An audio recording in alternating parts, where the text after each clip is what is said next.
Hi, I'm James White. I'm the UK's leading prospect conversion expert, and I'm going to share with you in today's video some of the sales questions that I've had given to me from my Facebook, Twitter, LinkedIn pages that I thought would be useful for you guys as sales professionals to hear. I love getting questions from people that watch my videos, look at my content, my blogs, and really have questions on how they can improve and get better sales results. So let's get straight into some of the questions and find out what I think some of the answers are that can help the people that have asked the questions get better results. So the first question I've had is from a lady called Sarah, who says the following. James, I'm scared of picking up the phone and prospecting even though I need to do it. Help. Wow. Okay, so this is probably one of the questions that I get a lot from salespeople that really just, don't enjoy the element of picking up the phone and speaking to people they don't know. And a couple of things about that really. Prospecting cold is a difficult thing to do. So I don't, envy anyone doing it. I do it still myself, and we all have the moments when we necessarily don't feel like we want to do it. But the first thing I'll say to you is that it is essential if you're going to hit your sales numbers on a consistent basis, you have to prospect. The key thing firstly though about prospecting is making sure you prospect to the right target group. So for example, if you're picking up the phone and talking to any company, any industry about your product or service, and you aren't specific and specialised for them, you're going to face a really tough challenge. So my message to Sarah firstly is, who are the existing customers that you've got that your company works with, and what is the problem that you solve for those people? And once you've got that written down, it's going to give you the best confidence internally to engage in the right way, because you know the person you're engaging with is going to be someone that's going to need what you do, or hopefully need what you do. In terms of the prospecting aspects, there are no rules to be able to build inner confidence to make you feel that you can pick up the phone and do it. But all I say to you is the following. Firstly, if you don't do it, you're not going to hit your sales results. Secondly, put aside some dedicated time for prospecting. Set aside half hour, set yourself a mini challenge that you're going to call 10 people and give yourself a reward for doing that. So maybe say to yourself, you're going to you have the eye on that cream bun that was in the shop window, and you're going to go and have that at lunchtime if you make 10 prospecting calls. The third thing is, when you do make that call, be positive and confident in who you are. Believe in what it is you're doing and selling. Is what you offer something really important and powerful? If it is, then do you know what? Be confident about it and tell and speak that in the way in which you engage with the prospects you do. The fourth thing is, have a scripted outline or a framework outline for what it is you're going to say, and practice it and go through it and practice it again. Hi, my name's James. What I do is I provide blah, blah, blah, blah, blah. Or you might say, hi, my name's James and I work with company X, Y, and Z. I'm speaking to similar people such as yourself who have challenges in these areas, and I'd like to book an appointment and see if the challenges you have is something we can help you with. For example, that could be an introductory outline that you could use, but make sure you've got a framework and practice it. Go through it with a friend, a family, a colleague, and make sure you've used that on a regular basis. And the other element to this is, be prepared to deal with an objection. So most people, you're going to interrupt their day. They're not necessarily going to be wanting to necessarily speak to you straight away, or they're going to come back with, I'm not interested, or I'm too busy. Have a rejection framework in place so that if they do come back with those words, you can respond back.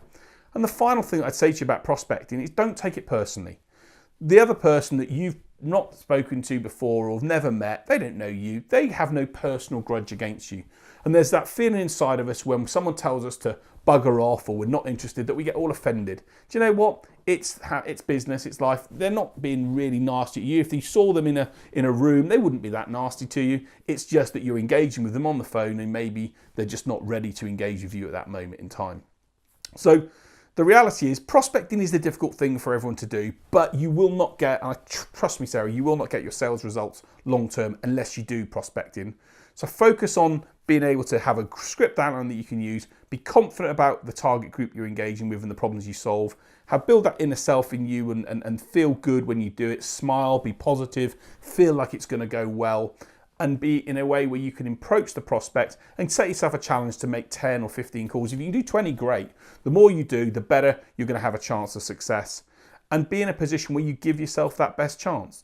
Prospecting is not easy, but if you practice, you learn some good disciplines, and you build that inner resilience and character, you can get good results as a result of it. And trust me, even though you might think people don't want to hear from you on the phone, there are lots of people that are happy to have a conversation if you hit them at the right time.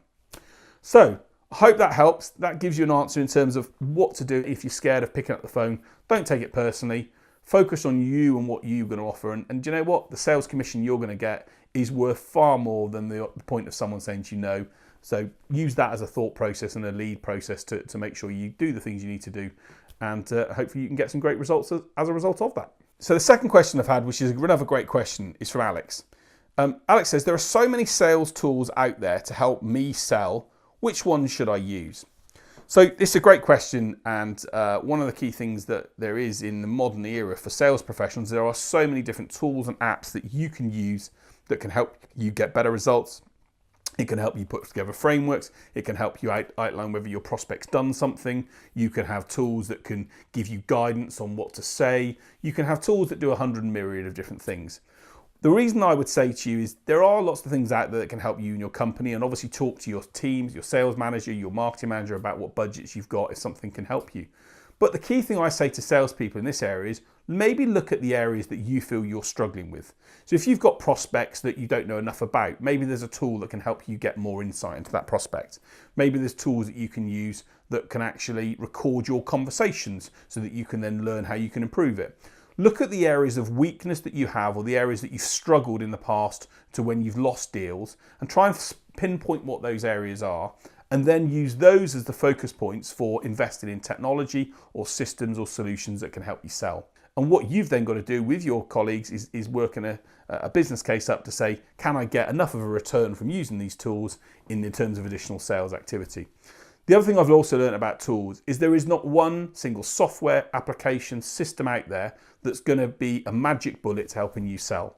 And so please don't think that some system is going to really just help you miraculously become a brilliant salesperson. It's not. The best way to get great sales skills is to build your skills up, build your foundations up, and take your prospects on a journey, as I talk through my track, fair, driver, and convert models. So systems will help you for sure, but focus on developing your skills and doing the basics that you need to, learning, continually improving what you do, and continue focusing on your prospect and their problems. Do that and you're going to get better sales results. So there are some good tools. Use them where you can. Use them on your weak areas.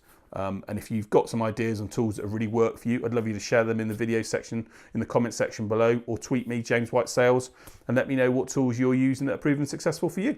The next question comes from Naomi, which is, been referred by a customer to a new prospect, but they haven't yet responded to me. What should I do? So this is another great question. And the first thing is, it's brilliant that you've got a referral from an existing customer.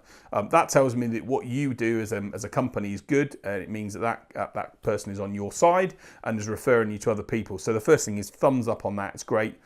What I would certainly say is don't just expect one referral. Try and, if you like, milk the cow for more leads. If there's an opportunity to get more leads from that existing customer, then do that.